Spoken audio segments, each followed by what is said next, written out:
there's a drumming sound comes in the car, and it's from the tires. They're just 2-ply nylon tires.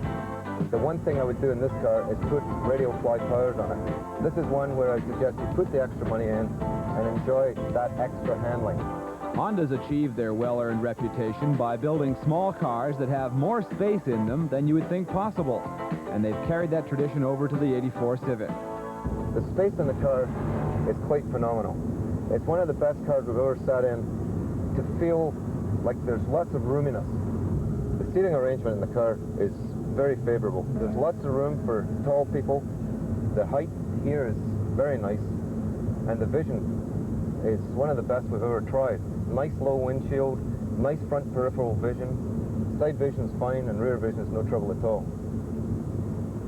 The instrumentation is water gauge, gas gauge, speedo, and then your normal range of idiot lights.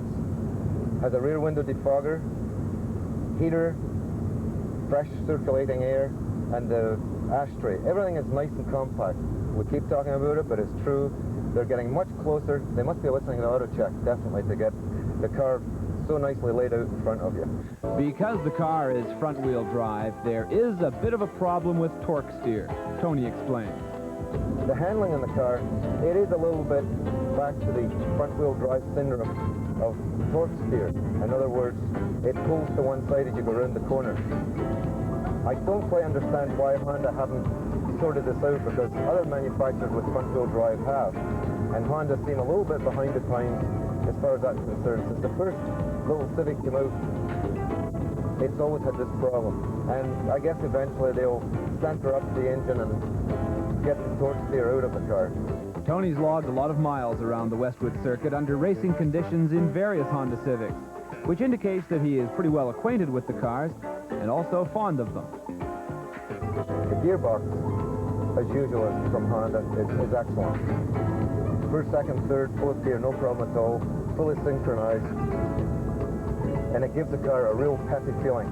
Of all the cars we've tested so far, this, I would say, is one of the easiest to steer. Very light in the steering department. That can be attributed a little bit to the 2-ply tires that are on the car. Once you put radials on, the steering will get a little bit heavier, but I still think it's a good thing to do is to add the radial tires. In the slalom course, the car handles really nicely, very light, and in the parking it was very easy to get it parked. So obviously Honda have passed on a very nice in-tune car for you. And I would give the car, with a possible 10, I would give this car an 8.